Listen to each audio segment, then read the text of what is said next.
So back in 2019, the prospects for pilgrimage were looking rather rosy. Record numbers of pilgrims were reported at religious shrines, and even the secularized West was seeing a growth in pilgrimage as people took up the practice for spiritual, cultural, or health reasons. But then, in the early months of 2020, COVID-19 struck. The closure of religious buildings, the banning of mass social gatherings, the restrictions on travel, and a series of lockdowns confining individuals to their homes combined to deal a blow to religious travel and pilgrimage. Can religious tourism rise from the dead? Asked the marketing magazine Drum in the late summer of 2020. A major consideration was a financial shortfall felt by shrines and their associated tourism industries. Donations to the Shrine of Fatima in Portugal had halved due to a drop of pilgrim numbers, and in 2020, the Shrine of Our Lady of Lourdes in France suffered an operating loss of €4 million. By the end of 2020, however, and certainly by the summer of 2021, the pessimistic tone in the media was shifting to one of hope. Come August this year, commentators were joyfully celebrating the return of pilgrims at major Catholic sites. Very soon, not only was pilgrimage making a comeback, but it was also predicted to be a post-COVID travel trend. Pilgrimage, it seemed, was rising from the dead to new heights. So in this talk, I'd like to look at this extraordinary period in recent pilgrimage history, as recorded by the English language press and social media. I'll focus on Christian pilgrimage and base my discussion on articles and social media posts which have appeared online since March 2020. As well as documenting the difficulties faced by pilgrims and pilgrimage centres, these sources also highlight the different ways in which pilgrim destinations and the pilgrims themselves have adapted to these pandemic obstacles. As I'll show, the restrictions imposed on religious sites, events, and activities have led to alternative ways of experiencing pilgrimage. Looking at some which have caught the attention of the media, I'll ask whether these seemingly new approaches to pilgrimage are in fact new at all, and briefly speculate on their relevance in a post-pandemic world. I'd like to begin with a reminder of some of the ways in which the COVID-19 pandemic has impacted religious travel. From the perspective of the media, the first 6 months were particularly bleak. The spring of 2020 saw a halt to Holy Land pilgrimages, as well as the shocking sight of closed station churches in Rome during Holy Week. Other Christian destinations suffered a similar fate. In May, for example, the Shrine of Our Lady of Fatima in Portugal celebrated the anniversary of its Marian apparitions without pilgrims for the first time in its 100-year history. And in December, the Shrine of Our Lady of Guadalupe in Mexico was closed for its annual festival. Over the same period, the Irish press reported the abandonment of the country's 3 largest pilgrimages. Organised walking pilgrimage was also cancelled, including the famous Paris to Chartres pilgrimage, which usually takes place over Pentecost. Europe's most famous walking pilgrimage, the Camino de Santiago in northern Spain, was also affected as pilgrim hostels closed and, for a time, travel was prohibited across regional boundaries. In 2020, the tally of pilgrims collecting their Compostelas, certificates of completion, was 84.5% down on the previous year. In Britain, the pandemic was particularly untimely. The year 2020 had, somewhat ironically, been designated the Year of Cathedrals, the Year of Pilgrimage, by the Association of English Cathedrals. A range of celebratory and commemorative events had been planned, as had the inauguration of new pilgrimage routes. One of these was the ill-fated Northern Saints Trail, which, as you can see from the date here, held its launch just a couple of weeks before the first lockdown. When restrictions began to lift and pilgrimage centres opened to visitors once more, they did so with substantially reduced numbers. At Lourdes in France, the Feast of the Assumption on 15th of August was celebrated not with the usual 25,000 pilgrims, but with a mere 5,000. Restrictive measures were also introduced. Physical distancing, mask wearing, and the cancellation of public processions were common, as seen here at the Marian Shrine of Tynos in Greece, the Assumption Day pilgrimage in 2020.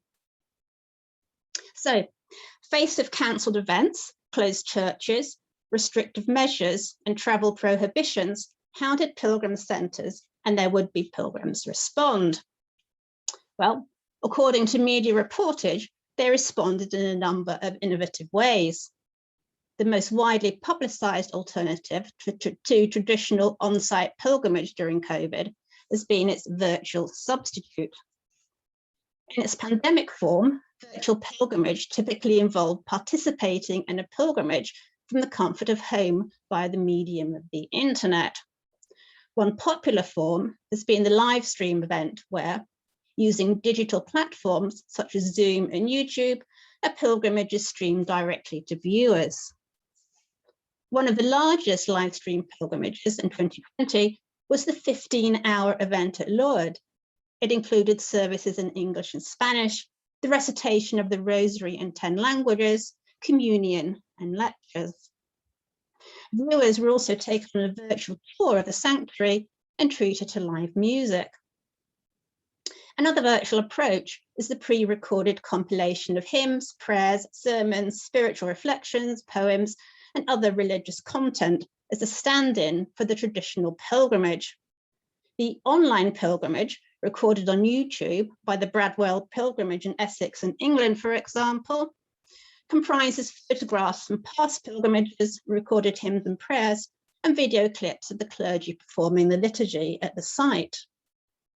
Virtual pilgrimage is by no means an entirely new phenomenon, as many historians have pointed out. Furthermore, in its digital form, it was already employed at many pilgrimage destinations well before the arrival of COVID. One example is Lourdes TV, which uses webcam technology to take viewers directly to the Marian Grotto 24 hours a day. The Lourdes website is also interactive, allowing pilgrims to post electronic prayers and light candles at the shrine by means of a computer or another digital device. Cyber pilgrimage, as it's sometimes called, was not unknown before 2020, but of course it really came into its own during the pandemic. An incredible 80 million viewers apparently attended the Lourdes virtual pilgrimage in July 2020. The virtual format was also adopted for events, which would normally only be available to pilgrims visiting in person. For 2 years running, the Turin Shroud, linen fabric revered as a burial cloth of Christ, was displayed for veneration online. And media reports included new concepts, such as the term virtual veneration. The pandemic saw another variation on the theme with the popularity of the virtual religious package tour. The closure of Rome's churches during Lent and Easter 2020 prompted a wave of online substitutes offered by religious and commercial virtual tour operators. Online specialists are also eager to help people walk the Camino virtually. The commercial market saw an upsurge in the Camino fitness apps, like this one, which maps your lockdown walk onto the real Camino Francis. Virtual guided tours of the Camino were also offered. This example, led by a Baptist minister, promises a 10-day virtual experience of the route. And as you can see, virtual pilgrimage doesn't always come cheap. One predictable consequence of the pandemic has been the absence of foreign visitors at pilgrimage sites. The Shrine of Fatima in Portugal, for example, had welcomed 559 foreign pilgrim groups in October 2019. A year later, not one came from outside the country. While many people were undoubtedly swapping physical travel for the virtual option, there was also an emerging trend for local pilgrimages. In the US, books and articles appeared encouraging Catholics to explore the religious heritage of their own country instead of going overseas. In France, the cancellation of the long-haul Chartres pilgrimage encouraged local groups to downscale and visit regional shrines instead. The Camino was one form of pilgrimage which is often reported as going local. In one example, a retired doctor from Northern Ireland spent 5 days walking up and down his driveway until he'd achieved the equivalent distance of the last section of the Spanish route. In Britain, the most popular form of local pilgrimage grew out of what has been coined the lockdown walk. Prompted by a combination of the stay local rule and a concern for the population's mental and physical health, a daily stroll in nature, or simply a walk to engage with the outside world, was advised as a way of relieving lockdown stress and anxiety. The wellness appeal of the short countryside walk, with its physical, mental, and spiritual benefits, fed into a pilgrimage trend which had already begun to take shape before COVID. This was the notion of the micro or mini pilgrimage. The idea behind the mini pilgrimage was based on the popular assumption that pilgrimage were usually long, arduous journeys. When a full-time pilgrimage is difficult, pilgrim spirituality is still possible, even for the time-pressed, the Anglican vicar Sally Welsh said in the Church Times article. The author was promoting a project called Pilgrim Paths, comprising day-long circular walks between churches in her Oxfordshire deanery. Pilgrim Paths had been, in their turn, inspired by the Association of English Cathedrals, which had created one-day pilgrim routes centred on each of England's 52 Anglican cathedrals. The idea of the heritage-inspired mini pilgrimage has since been taken up by civic as well as religious organisations. As part of the recent Beverley 1300 festival, a mini pilgrimage trail was created around the town, which included pilgrim passports and scallop shells. The mini pilgrimage usually implied staying local and, like the virtual pilgrimage, was envisaged as an ideal pandemic activity. During COVID, there also seems to have been a new emphasis on mental and emotional health and the association of healthful walking with spirituality. Local lockdown walks often took on a meditative quality in people's minds and were viewed by some as a kind of pilgrimage. So prominent had the link between well-being and pilgrimage become that when Gloucester Cathedral in England promoted what it called its first contemporary pilgrimage, a local walk between Tewkesbury Abbey and Gloucester Cathedral, its marketing ploy was to advertise it as a walk for well-being. The final pandemic pilgrimage trend noted by journalists and commentators was a tendency of individuals to create their own pilgrimages and pilgrim routes. When an Englishman, Andrew Birling, recognised that lockdown walking had become a popular form of exercise, he set up the Eastbourne Pilgrimage Project. As he told the Eastbourne Herald, it's one of the only forms of outdoor exercise you can do that is COVID safe. Across the other side of the world, the Camino de Sydney was invented by an Australian couple after COVID thwarted their plans to walk the real Camino in Spain. Some new pilgrimages have been instigated by a more direct response to the pandemic, as in the case of that undertaken by the English Bishop of Norwich, Graham Usher, in July 2020. He undertook a 3-day pilgrimage from Norwich Cathedral to the Shrine of Our Lady at Walsingham, praying along the way for all those impacted by the pandemic. I'm intent on using this time to seek God's heart and healing for all those affected by the coronavirus, he told a local newspaper. With formal places of devotion and prayer closed, it seems that some people set up informal prayer stations, which became places of pilgrimage. This prayer fence in North London was spotted by a social media user and prompted the posting of photos depicting others. A more powerful version is a COVID memorial wall in London, which appeared in March this year. Initiated by a bereavement pressure group and created by volunteers, it runs a third of a mile along the Thames embankment. In March, it comprised over 150,000 hearts, each one representing a life lost to the pandemic. However, even the memorial wall isn't without pre-COVID precedents, but might be seen as part of a wider cultural phenomenon. In recent years, spirituality has spread more visibly outside formal religious institutions and is expressed by individuals in places and in activities which have been imbued with a kind of secular sacrality. Perhaps the only difference since COVID is that, unlike most of the pandemic pilgrimages I've mentioned, there's now a heightened theme of loss, grief, and healing. So, as we've seen, online media suggests that pilgrimage has adapted to pandemic restrictions in a variety of ways.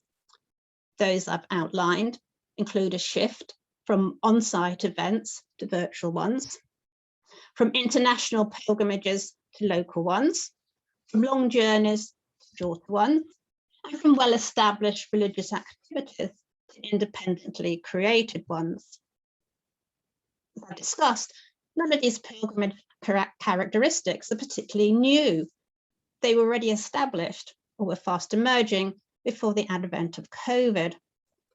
What the pandemic has done, if anything, is to accelerate the pace of these developments and make them more commonplace. However, while pilgrimage outside of Roman Catholic contexts seem to have thrived fairly well during COVID, the same can't always be said for traditional Catholic shrines. Many have had to make some quite radical adjustments in order to survive. A striking example is Loch Derg Island. In normal years, pilgrims arrive by boat on Station Island and embark on a 3-day intensive penitential pilgrimage involving prayer, fasting, 24-hour vigil, and repeated barefoot rounds of the penitential stations. Hosting large groups in close proximity on the small island has been out of the question during the pandemic. However, not to be deterred, the prior, Father Le Fin, came up with some creative solutions. First, he offered himself as a proxy pilgrim, travelling alone to the island each day to say prayers on behalf of those unable to be there in person. Second, he created the pilgrimage from afar. This was a virtual live stream version of the 3-day pilgrimage, which the faithful could do at home. Third, he set up a series of mini pilgrimage walks along the lakeshore on a newly created pilgrim path. These were led by the prior himself, with stops at prayer stations linked to the traditional pilgrimage and a new emphasis on nature. While Loch Derg was adjusting to current pandemic realities by offering virtual pilgrimages and mini walks, other pilgrim destinations have been looking ahead and considering possible post-pandemic strategies. One of these is Lourdes. Noticing a switch from group pilgrimage to independent visitors during the pandemic, the sanctuary has decided to diversify its activities in the hope of attracting a wider audience. Acknowledging that independent travellers usually pay only fleeting visits, and like traditional religious tour groups that typically stay a week, the sanctuary has created a Pilgrim for the Day programme, which includes a guided tour.